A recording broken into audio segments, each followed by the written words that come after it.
Today, we're diving into one of the most influential collections of writings in human history, the New Testament. But we're going to do something a little different. We're going to look at it not as a theological textbook, but as a work of literature. And what we find might just change the way you see the whole thing. So let's start with this. What if the way we've been taught to see the New Testament as this single, unified book is actually the biggest obstacle to understanding it? It's a powerful thought, and it's where we're going to begin. Okay, here's the first big shift in thinking.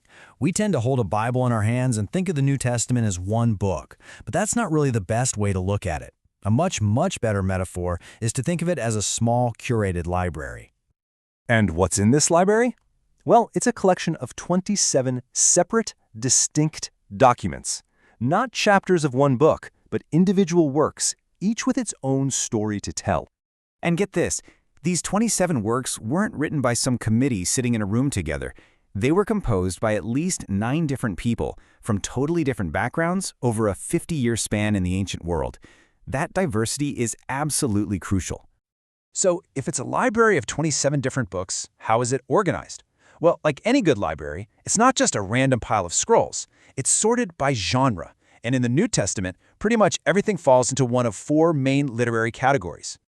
And here they are. You've got the Gospels, which are the accounts of Jesus' life. You've got historical narrative, which is really just the book of Acts. Then you have epistles, which are basically letters. And finally, apocalyptic literature, like the book of Revelation. Knowing which section of the library you're in, that changes everything.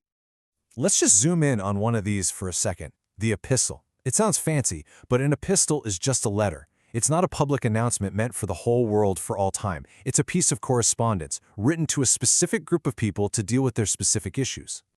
And this is why that matters so much. You wouldn't read someone's personal email the same way you read a public biography, right? Of course not. A gospel is like that biography. It's for a wide audience, preserving big, important events. An epistle is like that personal letter. It's for a very specific audience, dealing with their particular problems. If you mix up the genre, you're almost guaranteed to misunderstand the message. Okay, so we've got a library, and we know it has different genres. But there's another huge layer we have to peel back. These documents aren't just old. They were written in a completely different world, with a culture and a language that are totally foreign to us. You see, you can't really separate a language from the culture that birthed it. A culture's deepest beliefs, its social rules, its entire way of seeing the world, it's all baked right into the language. To really get the words, you have to get the world they came from. So what was the language of that world? It was something called Koine Greek. Now, this wasn't the fancy classical Greek of philosophers like Plato. Nope. This was the common, everyday, street-level language of soldiers, merchants, and regular people. It was the international language of business. You could think of it as the English of its day. And here's the bottom line. Because no culture on Earth today is identical to the one in the ancient Eastern Mediterranean, it means that every single time you or I open the New Testament, we are engaging in cross-cultural communication. We're outsiders, trying to hear a message from a time and place that is not our own.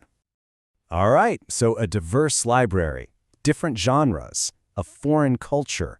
You might be thinking this all sounds like a disconnected jumble of documents.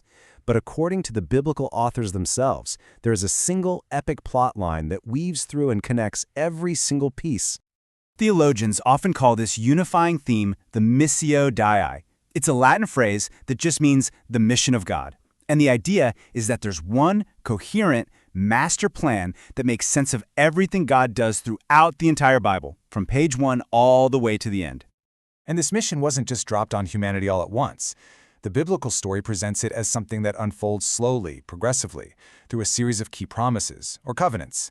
It starts with a mysterious promise to Adam and Eve, then it expands to a promise to bless the whole world through Abraham, and it gets even bigger with the promise of a forever kingdom through King David. See how each one builds on the last? Now, this isn't just us looking back and connecting the dots. The New Testament writers explicitly saw their story as the climax of this ancient plan. I mean, look at this quote from Paul's letter to the Galatians. He says that the core Christian message, the gospel, was actually preached to Abraham thousands of years before Jesus was even born, right there in that promise to bless all nations. So we have the Old Testament promises on one end and the New Testament fulfillment on the other.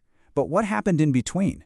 Well, there's this crucial 400-year gap that sets the stage for everything that happens in the New Testament. This period is often called the silent years because no new biblical books were being written. But trust me, this period was anything but silent. It was 400 years of intense political drama and cultural change that created the exact world Jesus was born into. And the single biggest engine of that change was a force called Hellenism. This was the massive project, kicked off by Alexander the Great, to export Greek culture, its language, its religion, its way of thinking, to every corner of the known world. It was a cultural tidal wave. And this timeline here gives you a snapshot of the chaos that followed. After Alexander died, his empire shattered. For a while, things were relatively calm in Palestine under a dynasty called the Ptolemies. But then the Seleucids took over, and their king, a man named Antiochus Epiphanes, was just brutal. In 167 BC, he tried to stamp out Judaism completely. He even marched into the Jerusalem temple and sacrificed a pig on the altar. As you can imagine, that lit a fuse, sparking a massive, violent rebellion. It's this intense world of foreign occupation and desperate hope for freedom that is the backdrop for the entire New Testament. So, we end right back where we started, with a question. Now that we know the New Testament is a library, not a book, that it comes from a foreign culture, and that it was written to cap off an ancient story in a very specific, turbulent time in history, how does knowing all of that, the how and the why, change how we actually read the what? That's the real question, isn't it?